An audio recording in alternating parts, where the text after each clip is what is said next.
My name is Diane. I am the volunteer coordinator for Many Hands Resource Center in Morden.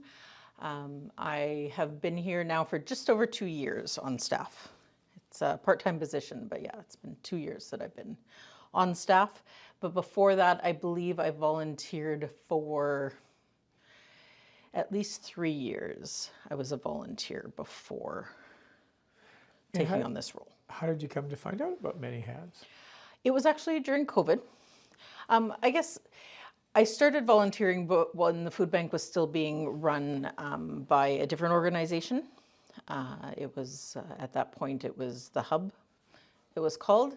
And then the organizers of that were unable to do it anymore. So then Many Hands agreed to take it on. So then I just continued volunteering from there. And yeah, so I initially started off delivering hampers during COVID when we weren't able to have people in the building. And then from there, it just evolved to the point where, yeah, we became part of the Many Hands organization, and then we moved into this space. And from there, yeah, I was asked to come on staff. Now, for people that don't know, Many Hands, it's not just a name.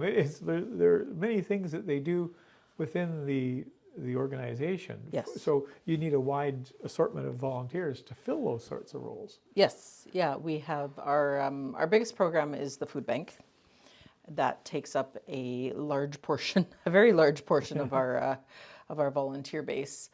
We have shifts on Mondays, Tuesdays, and Wednesdays. So we have on Mondays and Tuesdays, we have about 5 or 6 volunteers in here each day.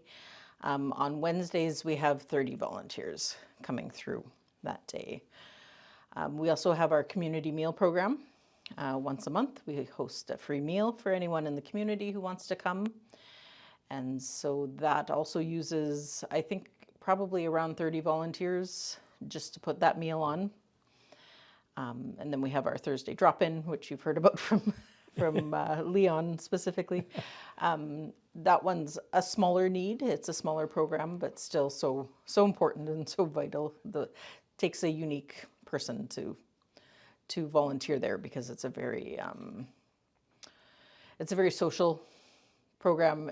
Like Leon had said, there's such a diverse group of people that you need to be comfortable talking to everyone and anyone in order to thrive there. So yeah, that's a unique one, and yeah, I think that's our main thing. Yeah.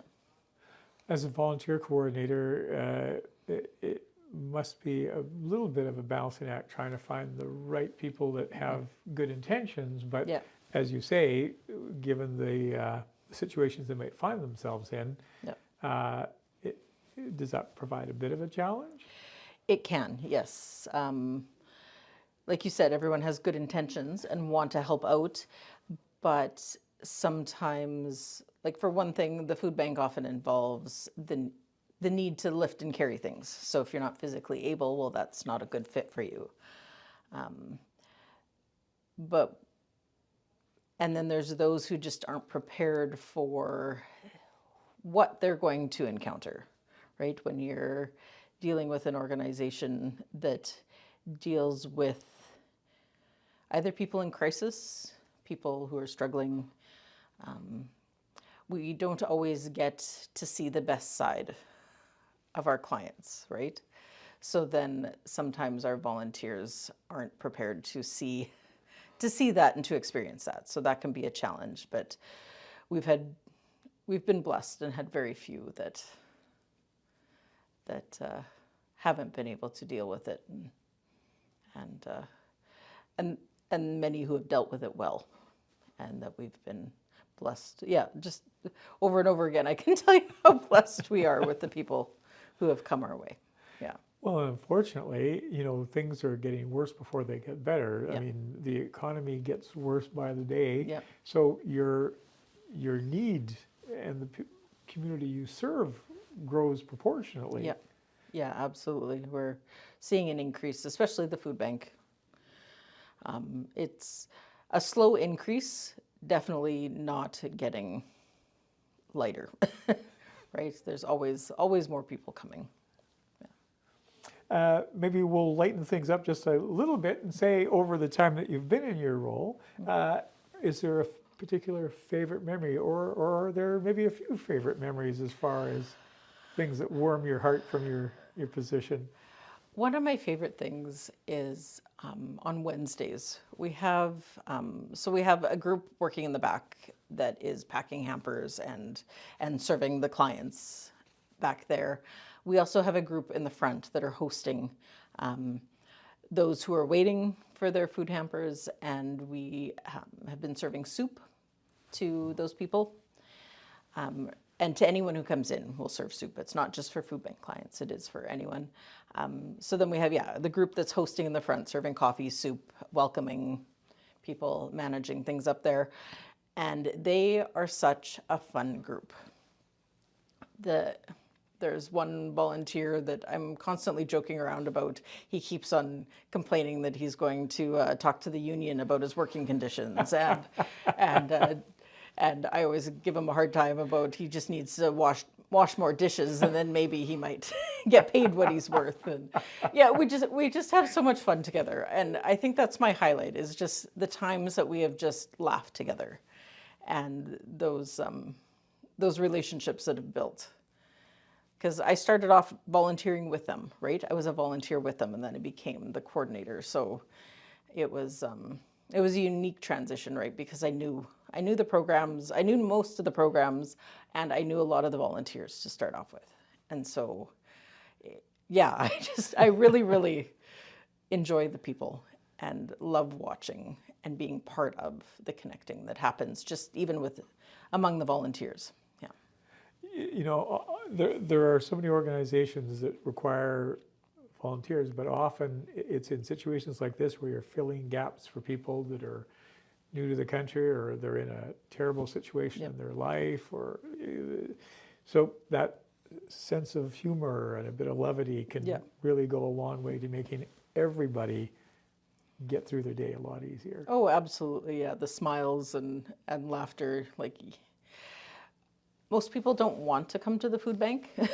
They don't want to be here, but it's a necessity. And so if we can just, I love that our volunteers have created an atmosphere where it just feels like you're coming into a living room, coming into someone's space where you're welcomed and relaxed, and I think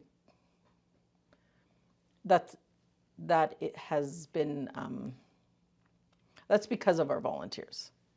They are the ones that have created that, and they're the ones that have made this place special, I think.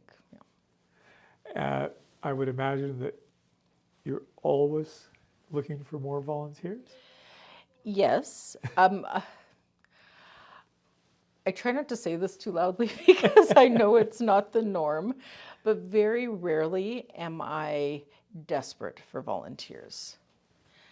It seems like we have a steady stream of people coming along and approaching us.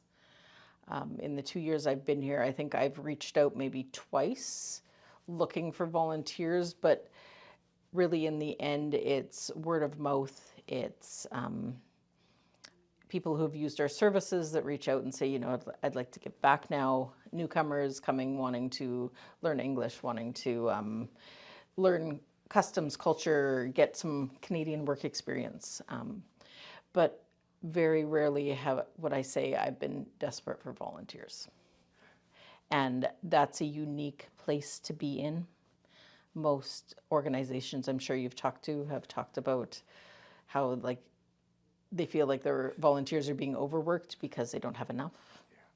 Yeah. And I don't know why exactly, but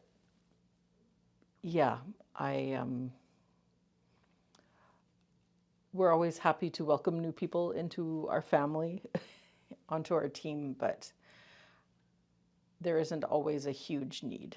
And like I said, that's a unique position to be in, and I don't take it for granted. Well, I mean, it would likely stand to reason that it's no small part, both many hands as the organization and yourself as the coordinator, that creates that atmosphere. I try. I want to, like, I know how much I enjoyed it, right? For me, I was a stay-at-home mom for many years and I needed to get out of the house. My kids were in school. Just for my mental health, I had to get out of the house and how much it meant to me. So then I just try and create an atmosphere. I'm not involved directly with all the programs. I'm here for food bank days just because it's so busy and there's so much going on. But so I don't know all of the volunteers as well as I would like, but yeah, I think just between myself and with our other staff members, I think we do a pretty good job of making people feel welcome and needed and useful. Yeah. I was talking to a former volunteer, and he and his family, they all volunteered actually. His wife and children, all 5 of them had volunteered with us for quite a while, and they were very much an integral part of our organization and different programs. But life changes, right? And so they had to move on. But we're still, like, we're friends with them my family is in our personal lives. So he made an interesting comment the other day.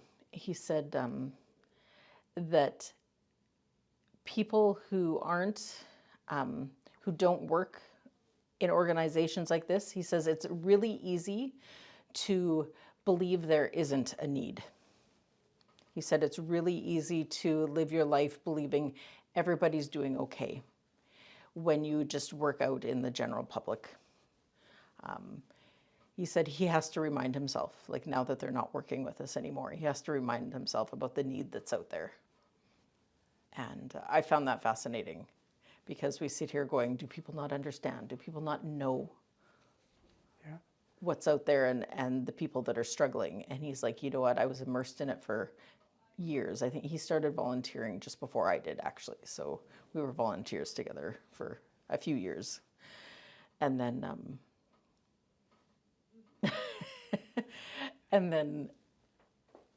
so for him who had been here for 4 or 5 years to now say he's been away for 6 months and to go, I'm already forgetting. Yeah. I'm already forgetting what you guys do all the time and the people you serve. So yeah, I just thought that was a fascinating perspective from someone who had been here and left. So just his comments on how important it was for them to have been a part of this organization, to know and to understand and to be more aware of that side of our culture and not just the people who are doing okay.